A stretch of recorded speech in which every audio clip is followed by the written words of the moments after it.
The Legend of Zelda Breath of the Wild didn't really have a lot of great memorable bosses. It had a few overworld bosses, and the actual dungeon bosses were basically just the same thing, just reskinned. Like the Fire Blight Ganon, Water Blight Ganon, Wind Blight, Thunder Blight. And they all had different attacks and stuff. It was just they looked so similar that it just didn't make it stand out at all. So I want to go over some ideas and concepts with you guys on if you could take any mini boss or main dungeon boss from any previous Zelda game and have it appear in Breath of the Wild 2 with the Breath of the Wild art style and everything, which bosses would you choose? Because Nintendo has reused the same boss several different times throughout the Zelda series. Moldorm, right? That's the one I said I don't want to return. The one with like the circle balls that just goes everywhere. You always have to hit its tail. From the top looks like a hamburger,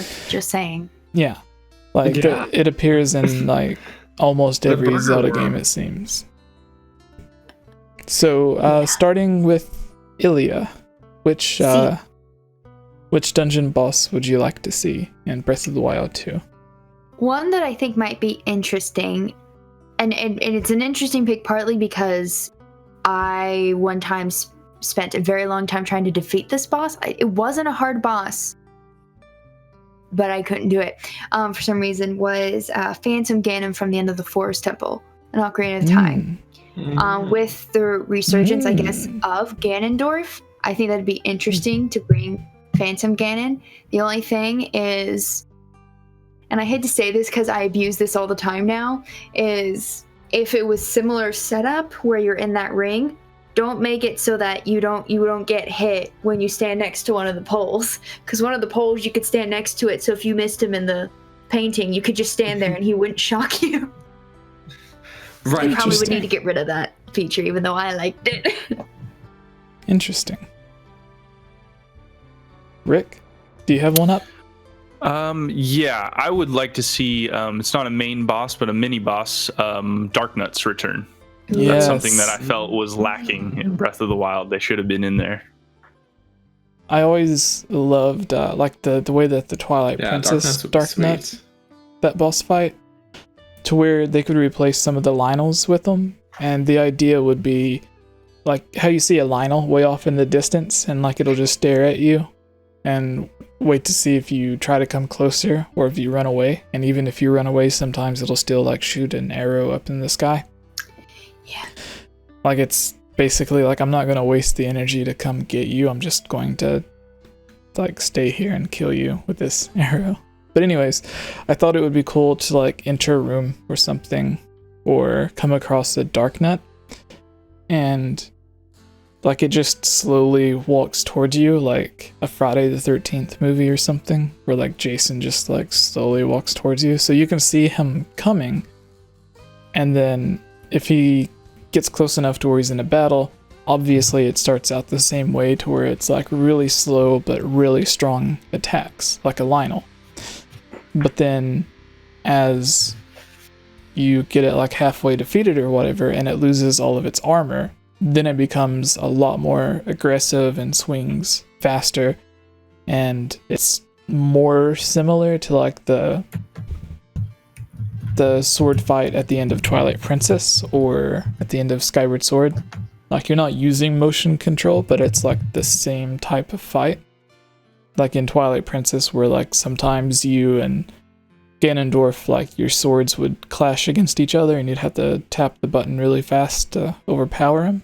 So I think something like that would be really cool with the Darknets. That's what I've always wanted.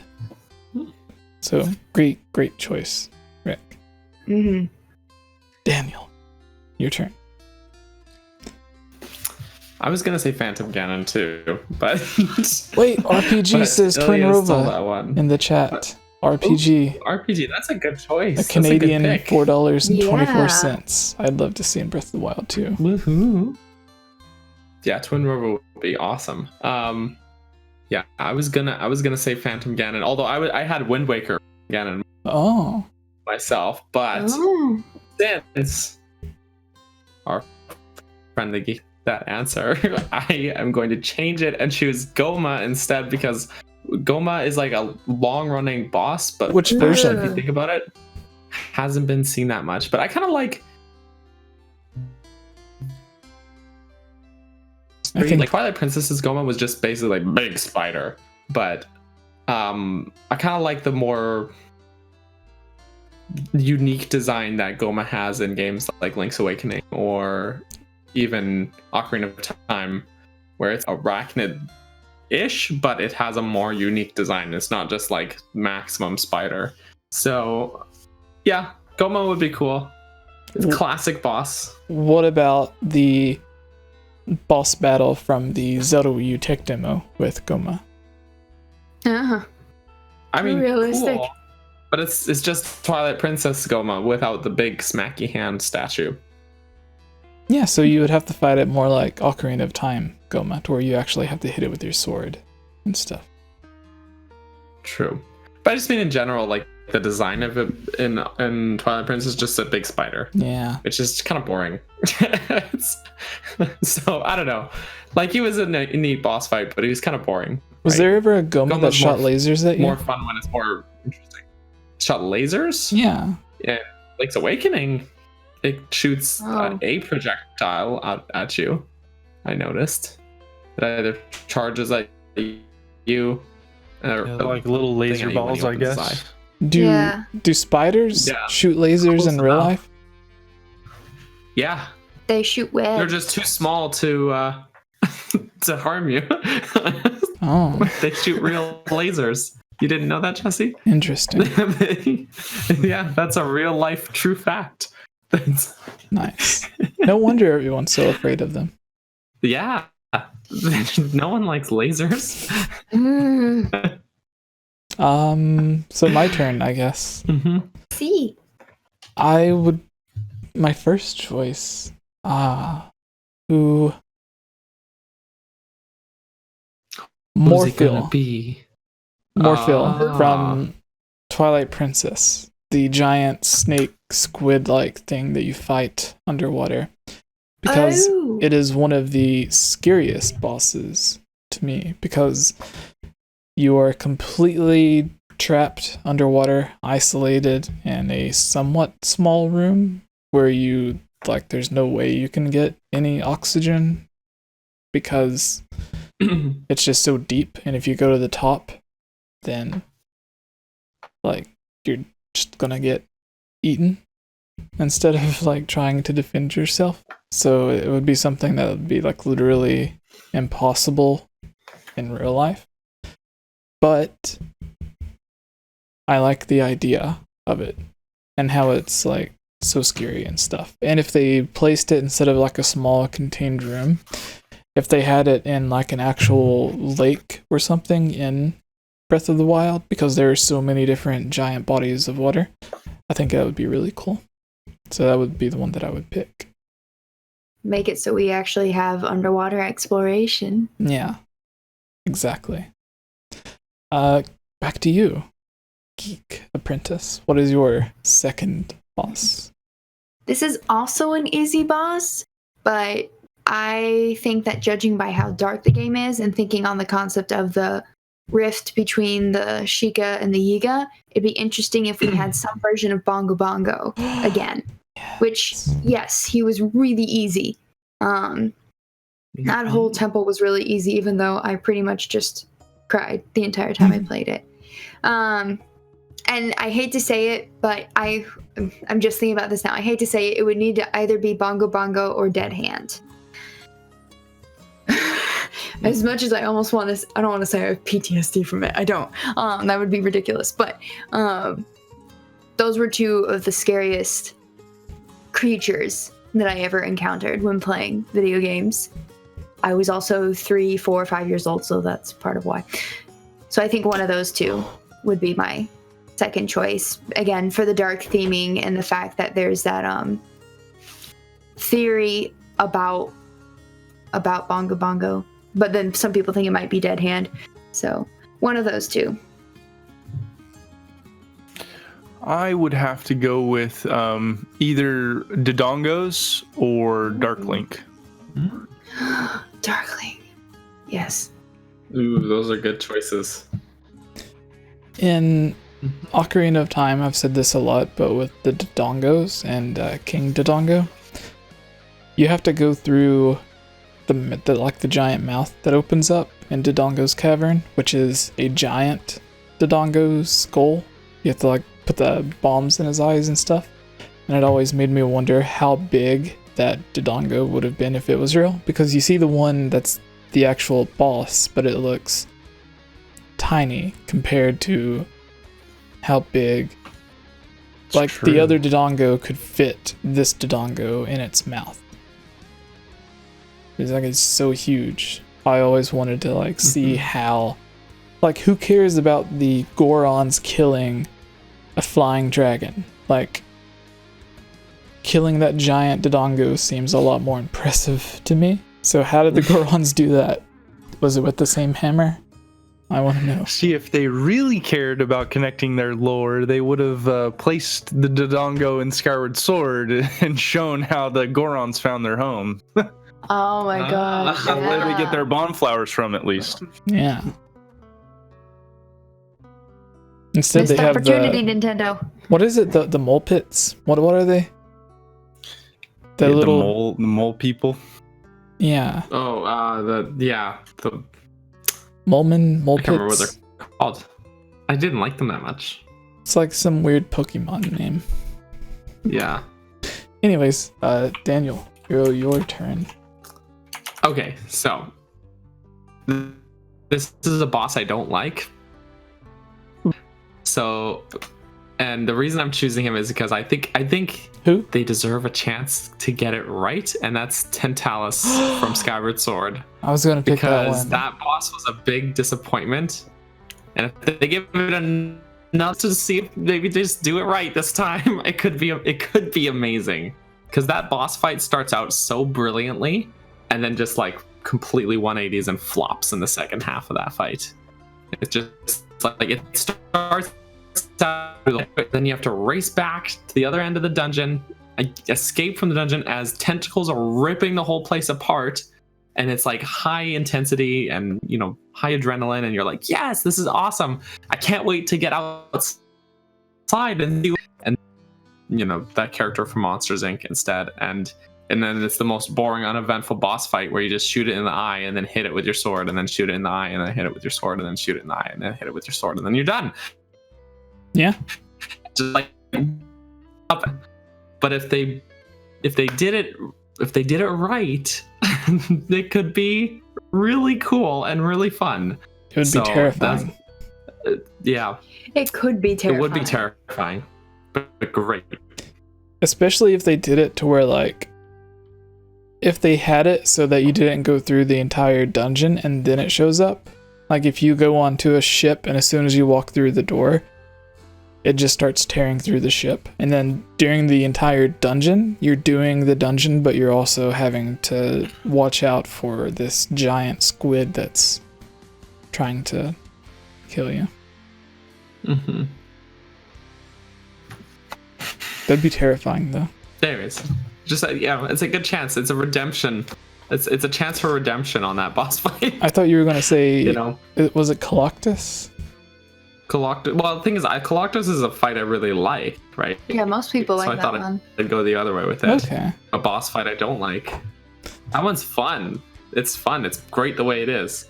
So if they remade it, there's a chance maybe it would not be as fun. Okay. I want to see them do a boss fight and fix the problems, I'm going to go wash the bad taste out of my mouth.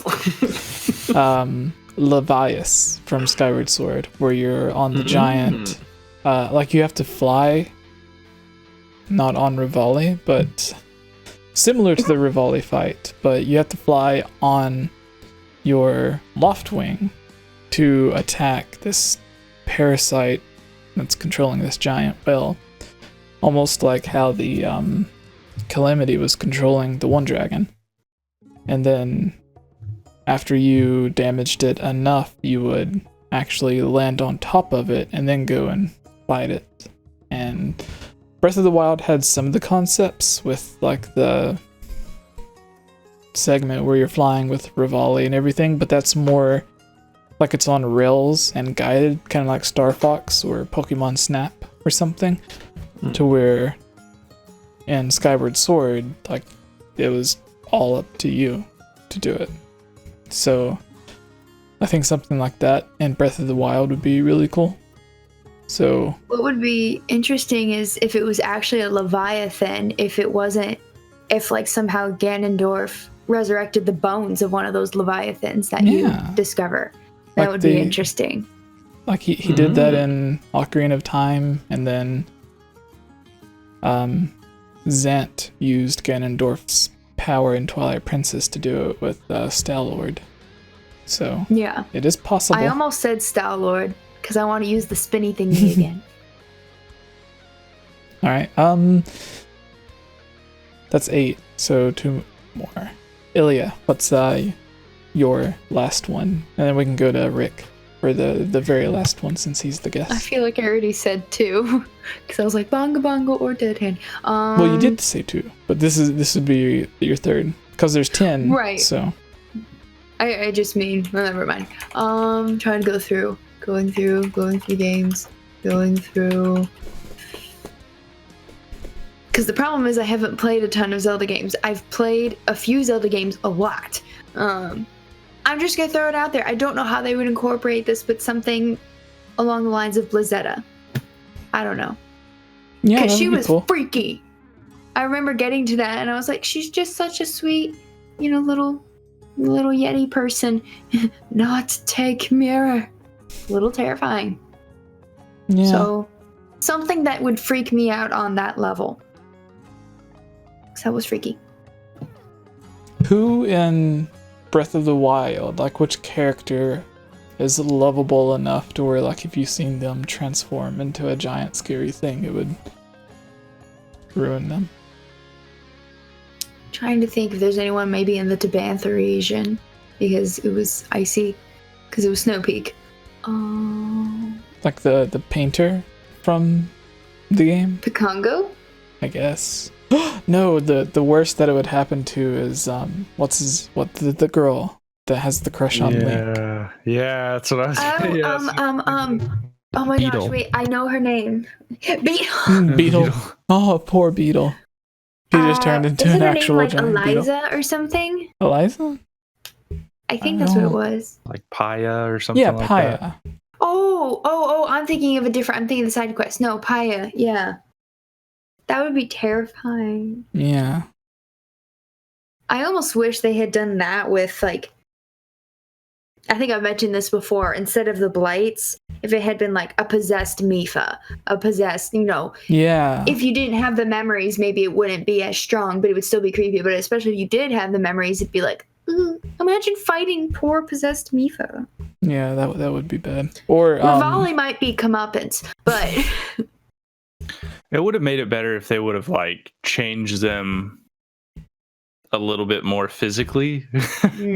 They all just feel the same. The only one that doesn't, in my opinion, is Thunderblight Ganon. yeah, he looks like Mega Man. Yeah, a little bit. he's just hard. Yeah, that too. No, wait, not Mechanic of that Thunderblight. divine I'm beast thinking was the of most difficult for me to too. I was thinking of Windblight Ganon. Because he's the one with like the cannon that shoots at you. Windblight is so easy. Windblight and Waterblight were the easiest for me. Or the Korok. Yeah, those two were easy. The one that always dances. If he would have changed into... Yeah, if Hestu would have turned evil. Like if he would have been infected with Calamity or something. I always love that he would sing with the tune when it went da da da da da. He'd see the caption da da da da. I feel like there's a missed opportunity to just make you fight all the champions instead of the bosses. Just have a champion fight. They would have been more interesting boss fights. Or if you had fought the blights, you thought it was all good, but the malice then possessed them. You were like, wait, there's a phase 2. Yeah. I mean, after the first one, you'd realize they're all like that, but it became something super dynamically different for each one. It would make a lot of sense with Rivali if you would have fought him even without the Calamity, because he seems like the type of person that's like, what's so special about you? Like, challenge me to prove yourself or something. which always makes me think of that the discovery of the Morse code thing, how Revali's was the only one that was like 15, 18 seconds into the song. Everyone else's was right away, but his was like, I got this. No, I don't got this. I actually cried when I watched Zeltig's video about that. I was like, I never heard this. Oh my gosh, this hurts. Yeah, it's just he had to take the video down. I don't think he replaced it, but What? Why did he take it down? yeah. He didn't. He realized he didn't, and he owned up to it. He said he didn't credit people properly, and so he took it down. But I was like, well, then you could just fix that, and then he didn't re-upload it. So sad day. I don't know. I don't know. I get it. I remember seeing something like that. Yeah. I mean, he did the right thing, but still, that stinks. It does. It was a very, very good video, though. Key of Time in the chat says, "Is that RMFH?" Hey, Key. No, it's not. No. Nope. It's not, man. It's my. That's not him. It's twin brother. Yeah. They could have even made it go with the story if you fought the champions, because Yeah. like in the chat, Zilkerman says fight the champions, like dead versions. I would say yes, because the champions right now are spirits. So if the malice was corrupting their body, and like they didn't have access to their body or whatever because the malice was controlling them, and then the like you had to free the body so the spirit could go back in the body and then they could be alive again, I think that would work. That way, like, they wouldn't stay dead. Like, you would actually be an in-game reason as to why they could still be alive. Yeah. To their replacement champions. Yeah. So Sidon, Rij, Taba, Elbow. That'd be sad. All right. Daniel, do you want to start? Everybody dies. The mailbag. The Wait, mailbag. We didn't do a 10th. Oh yeah, Wait, Rick. did we do a 10th? What's the 10th one, Rick? Yeah. Oh, the 𝐿𝐴𝐼𝐿.